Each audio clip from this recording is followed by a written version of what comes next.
오늘 하나님의 말씀은 갈라디아서 3장 18절 말씀입니다. 다 같이 한 목소리로 받들어 읽겠습니다. 시작. 만일 그 유업이 율법에서 난 것이면 약속에서 난 것이 아니리라. 그러나 하나님이 약속으로 말미암아 아브라함에게 주신 것이라. 아멘. 우리는 지금 과거 시제로 표현되는 구원에 대해서 하나님의 말씀을 듣고 있습니다. 여러분, 예수 그리스도께서 이 세상에 오심은 하나님께서 삼위일체 되신 하나님께서 여러분과 저를 위해서 친히 인간의 몸을 입고 오셨다는 것 믿으십니까? 예수님이 십자가에서 못 박혀 돌아가심은 여러분과 제가 우리가 죽어야 되는 그 자리에, 우리가 죄의 형벌을 받아야 되는 그 자리에 예수님이 내 대신 형벌을 받아주셨다 하는 사실을 믿으십니까? 이제 우리를 대신하여 돌아가신 그 예수 그리스도를 내 인생의 주인으로, 지금까지는 내가 내 인생의 주인처럼 살았는데 이제는 내 인생의 구세주와 주님으로 모셔드리고 그분이 바로 내 인생의 주인이 되어 계십니까? 예, 아멘. 감사합니다. 이렇게 아멘 자신 있게 대답하신 여러분 모두에게 하나님의 큰 은혜가, 영생이, 구원이 주어져 있는 줄로 믿습니다.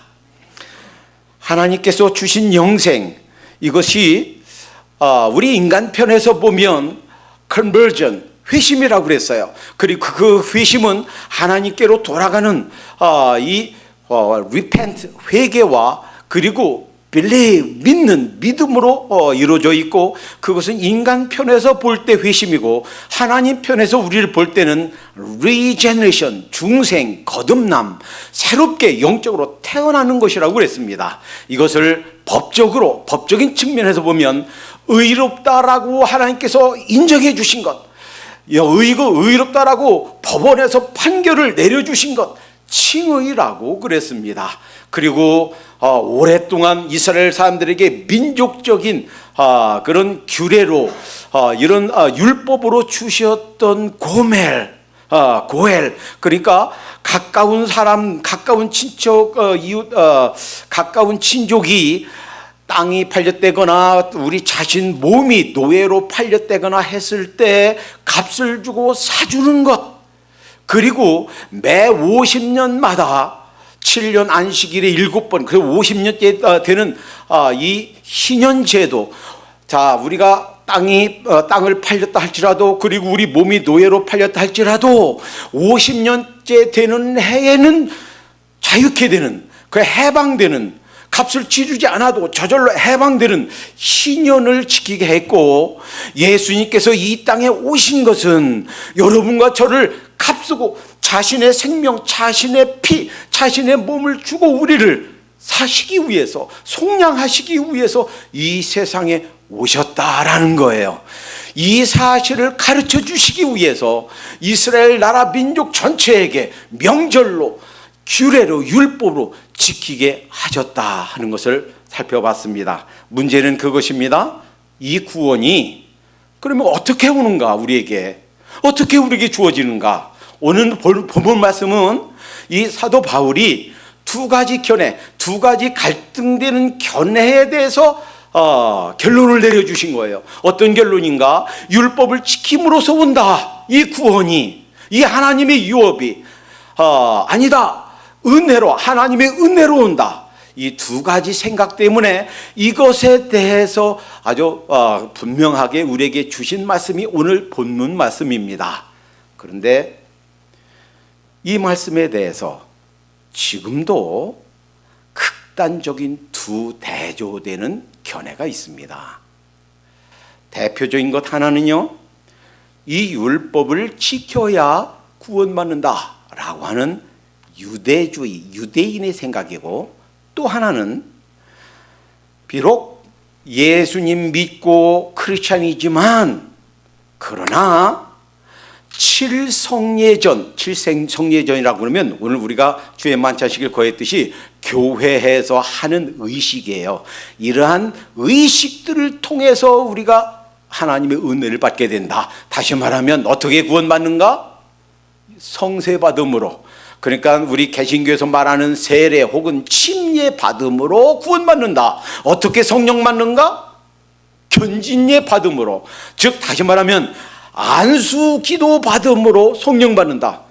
이렇게 가르치는 것이 로만 캐톨릭, 지금도 그렇게 가르치는 것이 로만 캐톨릭입니다. 그러니까 유대주의, 이 하나님의 구원, 이 하나님의 은혜가 율법을 지킴으로 온다, 혹은 교회의 이런 의식을 지킴으로 온다 하는 것이 한쪽 극단적인 그런 견해고요. 또 다른 반대편 극단이 있습니다.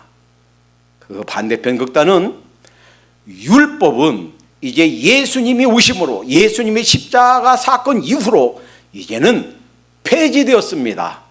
율법은 더 이상 우리에게 필요 없습니다. 율법 지킬 필요 없습니다. 율법은 다 폐지되었습니다 라고 하는 율법 폐기론이에요. 그래서 꼭 주일날 교회에 나가야 됩니까? 그저 나 혼자 그냥 성경 읽고 기도하고 찬송 부르면 됐지요. 실제로 개신교 내에서도 그렇게 주장하는 사람들이 있습니다. 뭐 불편하게 정해진 시간에 주일날 가서 꼭 대중 예배에 참석해야 됩니까? 저 혼자 여기 안방에서 그냥 성경 보고 찬송하고 그러면 여기가 교회지. 맞기도 하지만 틀립니다. 어떤 사람들은 그렇게 얘기해요. 꼭 11조를 드려야 됩니까? 이제 율법은 폐지되었는데 꼭 구약의 그 옛 시대의 산물인 11조를 꼭 드려야 됩니까? 저는 이제는 그러한 저급한 신앙생활이 아니라 이제는 율법을 초월한 이제 고고한 그러한 신앙생활을 합니다. 율법과 상관없는 신앙생활을 합니다. 맞기도 하지만 틀리기도 합니다. 그래서 이 부분 하나님에 대한 말씀을 오늘 우리 신앙을 클리어하게 정리해 주시기를 빕니다. 첫 번째, 율법 폐기론에 대해서, 율법이 이제 맞춰졌다, 율법은 이제 소용없다, 나는 이제 예수님의 보혈을 믿고 사는 나는 이제 율법을 지키지 않아도 된다, 율법이 이제는 폐지되었다라고 하는 견해에 대해서 실제로 개신교 내에 어떤 일부 극소수의 사람들이 이렇게 주장들 하고 그렇게 믿고 그렇게 행하고 있어요. 한국에서도 미국에서도. 자, 그 부분에 대해서 하나님 말씀 듣습니다.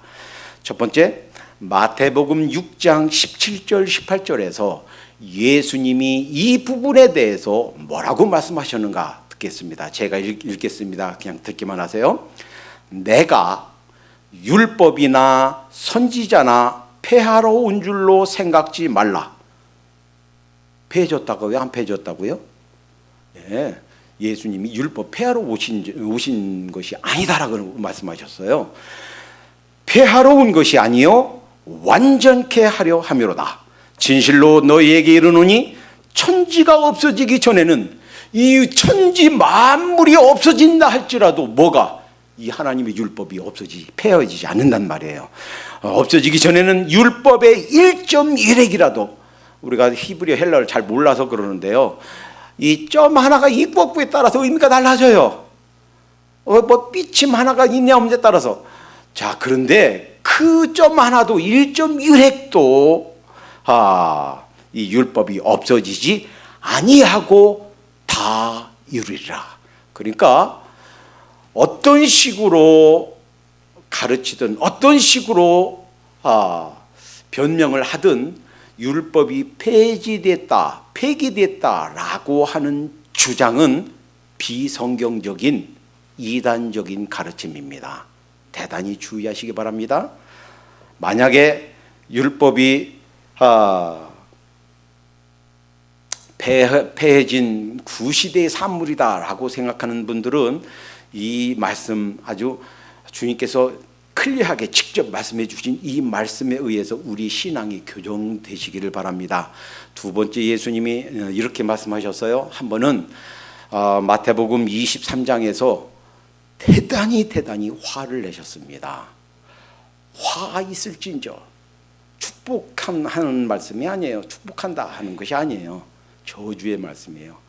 그것도 7번이나 화 있을진저 7번이나 말씀하시고, 마태복음 22장 23장 33절에는 욕을 하셨어요. 저는 흉내도 내지 말라고 그래서 욕을 안 하려고 합니다. 우리 한국 사람들 욕은 도구에다가 애기 이렇게 붙이면 욕이죠. 근데 이거보다 더한 욕이 있어요. 그 하와가 뱀에게 유혹받아서 우리 인간이 타락했다 그래서 뱀을 아주 나쁜 이제 상징으로 여기고 있죠, 유대인들이. 그런데 뭐라고 하셨냐면 뱀들아 독사의 새끼들아. 누구한테 한 말이에요? 하나님을 가장 열심히 섬긴다고 그러는 바리새인들한테 한 말이에요. 욕 중에서 가장 악랄한 욕이에요. 우리 보통 사람 가운데서 이런 말 쓰면 감정이 폭발하는, 도저히 그런 말 듣고서 그냥 가만히 있을 우리 감정이 평정을 유지할 수 없는 욕 중에 아주 가장 심한 욕이에요. 이런 욕을 쓰셨다고요? 뱀들아 독사의 새끼들아 너희가 어찌 지옥의 판결을 피하겠느냐? 바리새인들에게 한 말이에요. 그런데요, 바리새인들에게 이렇게 하시면서 율법에 대해서 뭐라고 말씀하셨냐면 마태복음 23장 23절에 화 있을진저 외식하는 서기관들과 바리새인들이여 너희가 박하와 회양과 근처에 11조를 들이되 율법에 더 중요한 바, 그러니까 율법이 폐기해졌다, 더 이상 11조 하지 말아라, 더 이상 이제 율법 지키지 말아라, 이렇게 한 게 아니에요. 율법에 더 중요한 바 의와 공의예요. 바르게 행하는 거예요. 의와 인과, 이는 관용이에요. 마음을 넓히는 거예요. 신, 이것은 믿음이에요. 의와 인과 신은 버렸도다. 그리고서 그 다음에 그러나 이것도 행하고 저것도 버리지 말아야 할지니라. 그러니까 율법을 행하는 거, 그건 이제 끝쳤으니까, 폐지됐으니까 그건 안 해도 돼. 의와 인과 신만 지키면 돼, 이게 아니에요. 이것도 행하고 저것도 버리지 말아야 한다 하고 주님께서 말씀해 주셨습니다. 율법이 폐하여졌다라고 가르친 적이 한 번도 없습니다. 그것은 성경을 잘못 이해하고 성경을 잘못 해석한 비성경적인 이단성이 있는 일부 지도자들의 가르침이에요. 뭐라고 그랬습니까? 말라기 3장 10절에 만군의 여호와가 이르노라 너희의 온전한 11조를 창고에 들여 나의 집에 양식이 있게 하고 그것으로 나를 시험하여 내가 하늘 문을 열고 너희에게 복을 쌓을 곳이 없도록 붙지 아니하나 보라. 11조 혹시 아직 못 하신 분들은 상처받지 마시고 결단하실 시간 되시기 바라요. 우리 아들이 있습니다. 아들 11조 생활 하시죠? 예. 혹시 좀 띵거 먹고 있었으면 다시 시작하시기 바랍니다. 캐시 받으면 캐시 중에서 제일 좋은 돈으로, 만약에 그 통장으로 들어오면 들어오자마자 캐시로 제일 받는 참 좋은 돈으로 하나도 남김없이 11조 꼭 떼서 플러스에다가 감상금해서 꼭 하시기 바랍니다. 왜요? 하나님께서 말씀하셨단 말이에요. 내가 하늘 문을 열고 하나님의 축복을 쌓을 곳이 없을 만큼 부어주시나 안 하나 한번 테스트해봐라. 하나님께서 그렇게 말씀하셨단 말이에요. 이 말씀이 폐지됐다고요? 11조 지키지 않아도 된다고요? 11조는요 율법이 있기 전부터 있었어요. 율법이 있기 수백 년 전에 야곱이 했고요, 그 할아버지 아브라함도 11조 했어요. 이것이 뭐 율법이 폐지되고 안 해고 그건 구약에나 하는 거고 지금 안 해도 되고, 아니에요. 여러분,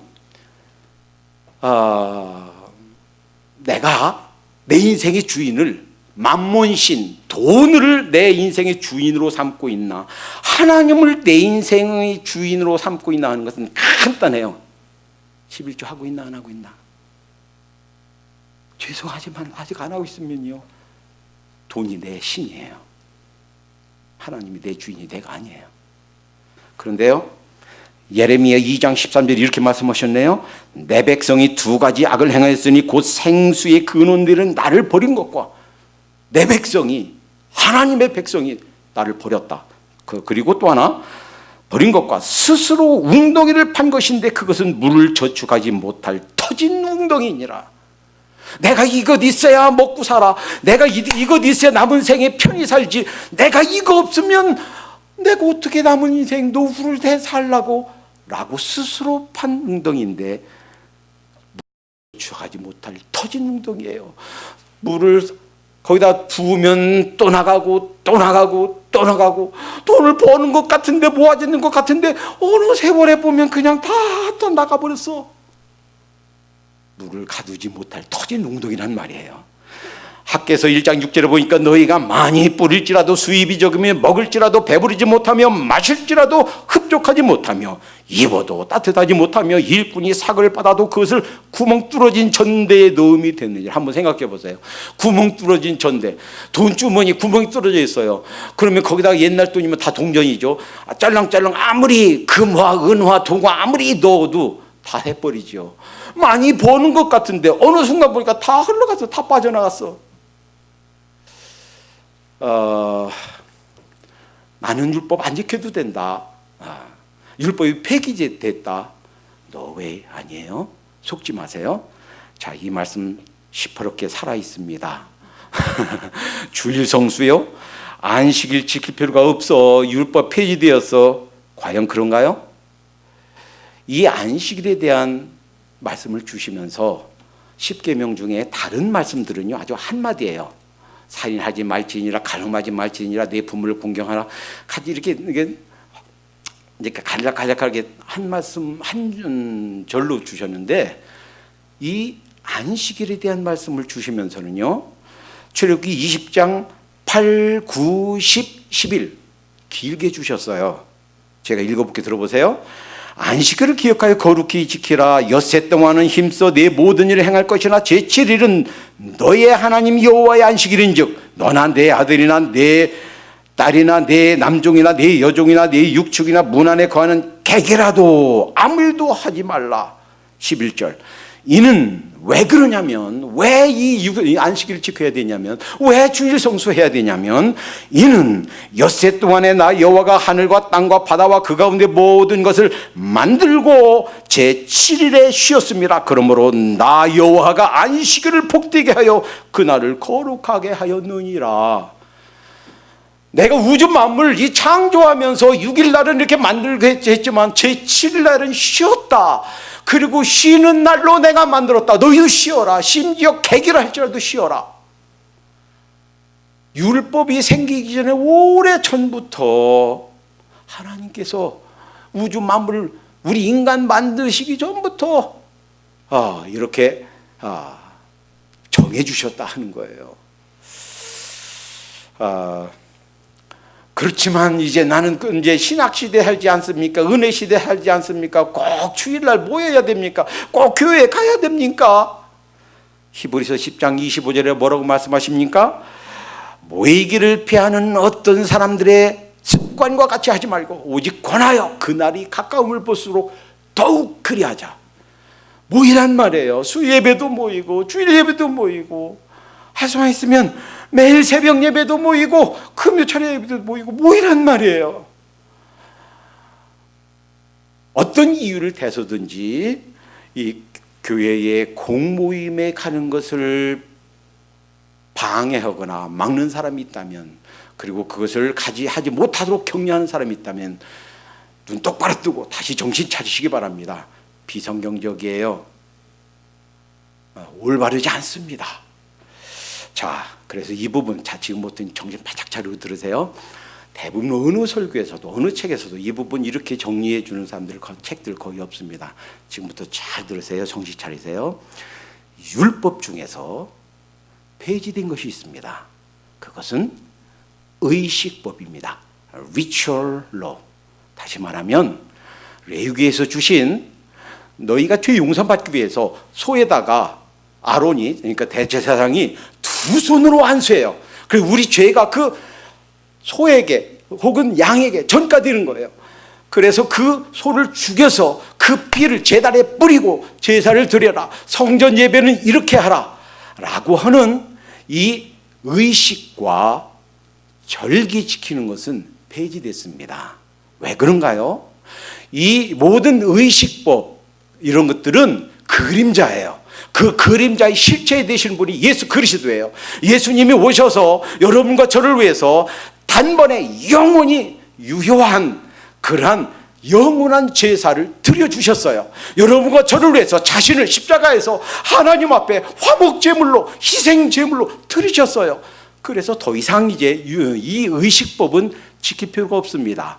모든 의식법은 폐지되었습니다. 일부 사람들이, 일부 이단들이 안상홍 또는 이런 이단들이 이 절기를 지금도 지켜야 된다, 왜 6월절 안 지키냐라고 하는 사람들 이단입니다. 왜요? 그런 의식법은 폐지되었기 때문입니다. 이제 이 그림자의 실체 되신 예수 그리스도가 오신 뒤로는 더 이상 이런 의식법은 지킬 필요가 없습니다. 그런데 문제는 이거예요. 의식법이 폐지됐다고 해서 모든 율법이 폐지됐다라고 생각하면 큰 오해입니다. 의식법은 폐지됐지만 도덕법, 모랄 로우는 시퍼렇게 살아 있습니다. 폐지되지 않았습니다. 신약에도 지금도 살아있는 줄로 믿습니다. 도덕법의 대표는 십계명이에요. 이를테면 나 외 다른 신을 섬기지 말라, 우상을 만들어 섬기지 말라, 내 이름을 망령되이 일컫지 말라, 안식을 거룩히 지켜라, 내 부모를 공경해라, 간호하지 말라, 도둑질하지 말라, 살인하지 말라, 탐내지 말라. 이런 도덕법은 유효하고 우리가 지켜야 되고 그대로 우리에게 적용됩니다. 또 하나가 있어요. 그것은 시민법입니다. 시민법은 civil law. 예를 들면 이런 거예요. 시민법 중에 주신 말씀 중에 레위기 20장 13절에 이런 말씀이 있어요. 누구든지 여인과 교합하듯이 남자와 교합하면 동성애하는 거예요. 이런 동성애자들 동성애하면 둘 다 가증한 일을 행함인즉 반드시 죽일지니. 동성애자들 들으면 이제 돌 들고 저한테 쫓아올지 모르겠어요. 그러나 하나님께서 하신 성경에 있는 말씀이니까 죽이라고 그랬어요. 그러면 오늘날 이 말씀을 그대로 실천할 수 있는가? 없죠. 왜? 동성애했다고 죽이면 그 사람 살인죄로 국가 법에 의해서, 그 나라 법에 의해서 처벌받아요. 그러니까 이 시민법은 그 정신은 따르되 나라마다 있는 법이 있기 때문에 그 법을 준수하면서 그 정신을 따라야 되겠다라는 것입니다. 다시 한번 요약해 드립니다. 구약에 있는 율법이 폐지된 것은 의식법이고, 하나도 폐지되지 않고 그대로 지금도 살아있고 우리가 지켜야 되는 것은 도덕법이고, 시민법은 그 정신을 본받아서 지켜야 되겠다라는 것이 성경의 바른 이해입니다. 자, 그러면 이제 반대편, 극단을 살펴봅니다. 그러면 율법을 지켜야 된다, 율법을 지킴으로 구원받는다, 율법 만능주의예요. 유대인들이 그런다고 그랬죠. 그 사람들은 율법을 지키는데 아주 목숨 겁니다. 그래서 그 십계명 이외에도 한 613가지의 자질구레한 몇 보 이상 걸지 말아라, 이런 일을 하지 말아라, 하려면 이렇게 해라, 아주 세세하게 해서 그 율법 지키는데 아주 목숨을 거는 사람들, 지금도 그 율법을 지킴으로 구원받으리라고 희망하고 있는 사람들이 유대인들이에요. 그리고 이 말씀은 동시에 교회의 의식을 지킴으로 구원받는다, 교회의 의식을 행함으로 은혜 받는다 라고 생각하는 로만 캐톨릭 천주교 사람들에게도 똑같이 적용되는 말씀입니다. 자, 이 율법을 지켜야 된다라고 하는 말씀에 대해서 오늘 본문 말씀 바로 전에 갈라디아서 2장 16절에 보면 이렇게 말씀하셨습니다. 사람이 의롭게 되는 것은 율법의 행위에서 난 것이 아니요 오직 예수 그리스도를 믿음으로, 무엇을 함으로? 믿음으로, 마음속에 믿음으로 말미암는 줄 아는 거로 우리도 그리스도 예수를 믿나니 이는 우리가 율법의 행위에서가 아니고 그리스도를 믿음으로써 의롭다 함을 얻으려 함이라. 율법의 행위로서는 의롭다 하심을 얻을 육체가 없느니라. 아무리 율법을 잘 지켜도 그 율법을 지킴으로 구원받을 사람은 전 우주 역사를 통틀어서 한 명도 없는 거예요. 율법을 지킴으로 구원받지 못한다 하는 것이 성경의 선언입니다. 어떻게 받는가? 믿음으로. 그것은 하나님의 은혜로예요. 우리가 행한 좋은 어떤 착한 일, 공로가 있든 없든 그것과 상관없이 우리의 부족하고 연약하고 그래서 또 넘어지고 또 넘어지는 우리의 연약함과 상관없이 하나님의 은혜로. 그래서 오늘 본문 말씀, 만일 그 유업이는 구원이에요. 그 유업이 율법에서 난 것이면, 율법을 행하고 착한 일을 행하고 공덕을 쌓고 아니면 어떤 성인들의 공덕을 받음으로 구원받는 것이면, 그러면 그것은 약속에서 난 것이 아니고, 그러나 이 하나님의 약속으로 말미암아 아브라함에게 하는 것은 아브라함 개인이 아니에요. 16절에 보면 이 약속도는 아브라함과 그 자손들에게 말씀하신 것인데 했으니까, 여기서 아브라함에게 라고 하는 것은 아브라함 이후에 오는 약속의 백성들에게, 즉 영적인 아브라함의 후손인 여러분과 저에게, 우리에게 이 은혜로 주어지는 것이 구원이다 라는 말씀인 줄로 믿습니다. 자, 이제 얼마 전에 그 미국 졸업식장에서 어떤 억만장자가 연사로 와서 축사로 왔다가 아마 돈 쓰는 때가 좀 많지 않았나 보죠. 이번 졸업생 중에서 공부하느라고 론 받은 거 론을 다 갚아주겠습니다. 어떻게 했겠어요? 기립박수 했겠죠. 얼마나 좋겠어요. 론 받은 거 다 갚아주니. 은혜지요. 근데 우리는요, 그 공부하느라고 론한 거 그 이상이에요. 우리가 도저히 갚을 수 없는 죄의 값, 이것을 주님께서 갚아주셨습니다. 어떻게 해요? 은혜로. 어떻게 받나요? 믿음으로. 한 번은요, 이 문제 때문에 초대교회가 벌컥 뒤집어졌어요. 어떤 사람들이 예수님을 믿어도, 예수님의 보혈이 있어도 율법은 지켜야 되는 거 아닙니까? 모세가 명한 할례를 받아야 되는 거 아닙니까? 그래서 1차 세계 교회 회의가 열렸어요. 그것이 사도행전 15장 사건이에요. 그래서 바울과 바나나를 대표자로 보냈습니다. 그리고서 예루살렘 교회에서 모여서 이제 장로들과 사도들과 이제 대표자들이 모여서 어떤 것이 옳은가, 어떤 것이 주님께서 가르쳐 주시는 말씀인가, 과연 율법을 꼭 지켜야만 되는가, 모세 할례를 행해야 되는가, 구원 플러스 예수님에 대한 믿음, 이 구원을 위해서 믿음 플러스 율법을 지켜야 구원받는 것인가, 이것에 대한 논의를 하고서, 그리고서 그 결론을 누가? 베드로가 이렇게 얘기합니다. 사도행전 15장 11절, 우리가 저희와 동일하게 주 예수의 은혜로 구원받는 줄 믿노라 하니라. 율법을 행해서가 아니고요. 그래서 율법을 준수함으로가 아니고 은혜로, 믿음으로 구원받는다. 이것이 사도 베드로의 총결론입니다. 이것이 오늘 본문의 핵심 내용입니다. 자, 그러면 여기에서 아주 중요한 한 가지가 나옵니다. 그러면 우리 그리스도인들, 예수님 믿어서 구원받았다고 하고 확신한 우리들은 지금 율법 아래 있는가, 그렇지 않은가 하는 거예요. 우리 그리스도인들은 율법 아래 있는가, 이 문제에 대해서 어떤 사람들은 이렇게 가르칩니다. 로마서 6장 14절에 죄가 너희를 주관치 못하게 하리니 이는 너희가 법, 여기 율법 아래, 율법이에요. 법 아래 있지 아니하고 은혜 아래 있음이니라.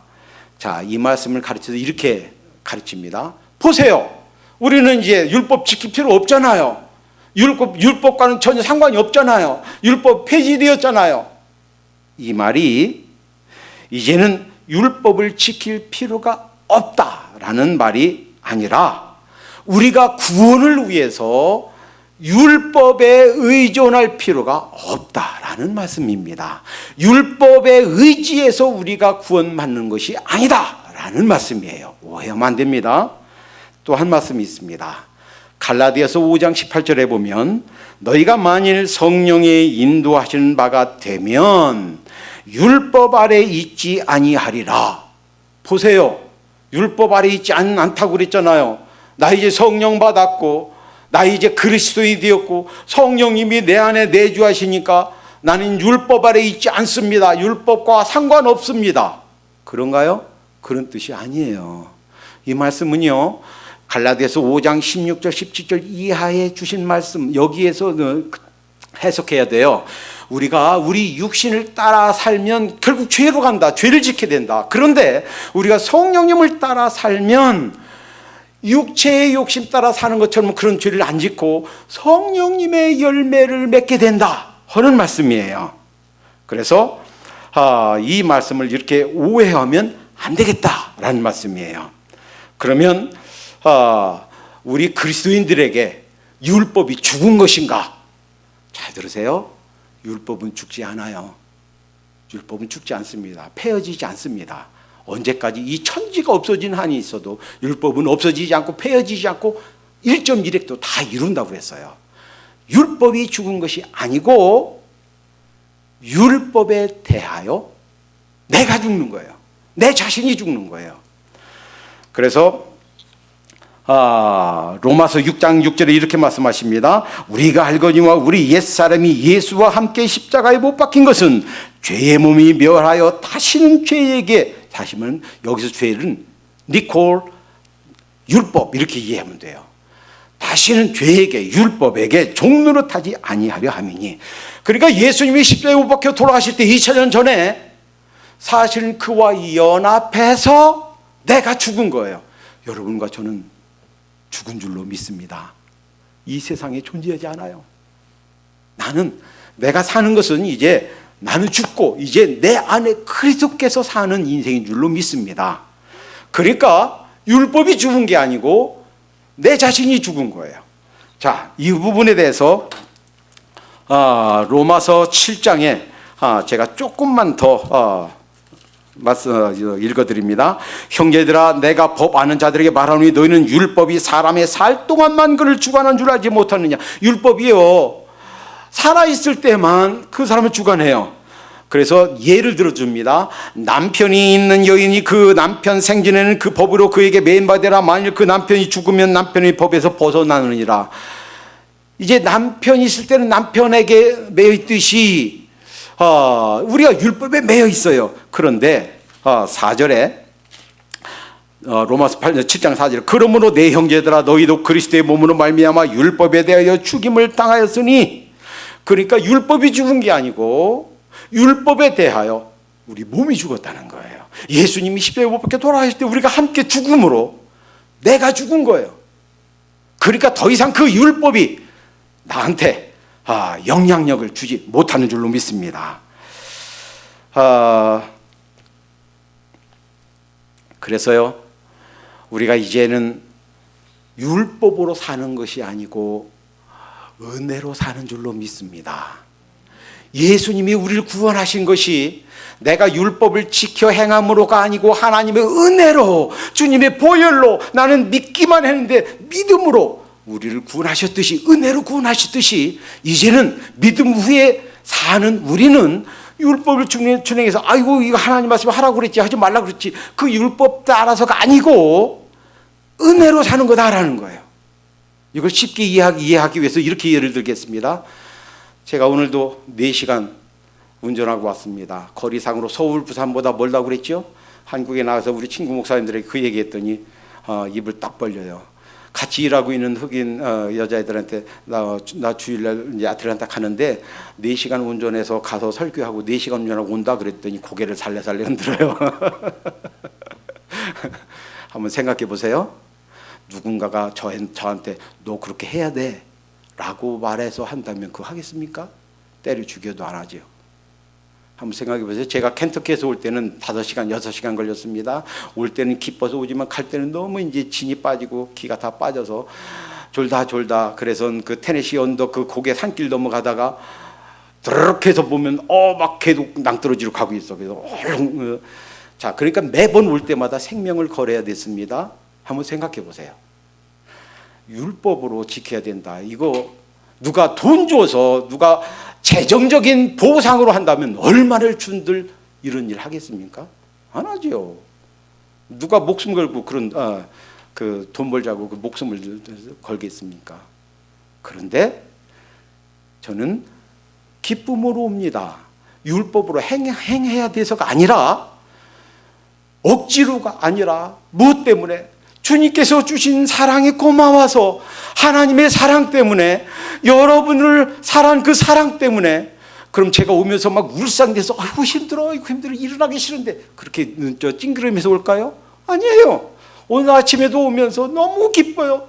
이 단단한 이 식물을 어떻게 좀 지루하지 않게 어렵지 않게 쉽게 잘 설명할 수 있을까?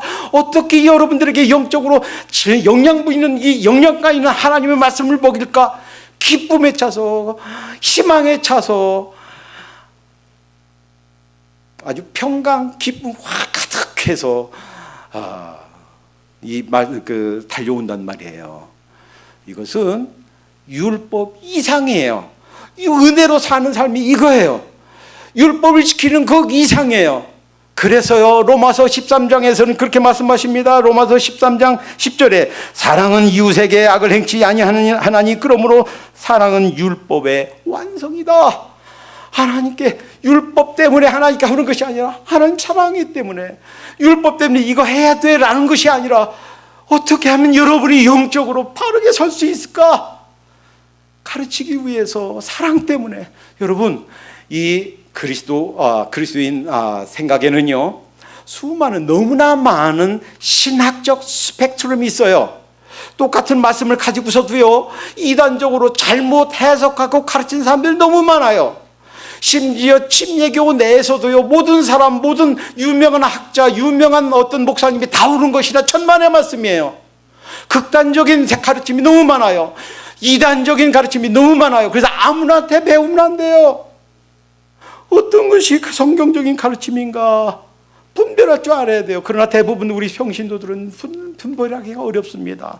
학부와 MD를 했다고 해서 다 판단할 수 있느냐? 아니에요. 쉽지 않아요. 심지어 박사학위 갖고 있는 사람들도 이 성령론에 대해서 엉터리 가지고 있는 사람들이 많습니다. 제 이름에 대해서 엉터리 생각하고 있는 사람이 많습니다. 성경론에 있어서 엉터리 생각 가지고 있는 사람이 너무나 많습니다. 그래서 우리가 배우고 본 바를 주목하고 확신 가운데 바를 말씀 가운데 잘 서는 것이 필요해요. 이제는 주님께서 우리에게 은혜로 우리를 구원하셨듯이 이제는 율법적으로가 아니고 율법 이상 하나님을 사랑하고 또 영혼을 사랑하는 이 사랑 때문에 사랑으로 은혜로 사는 줄로 믿습니다. 기도하겠습니다.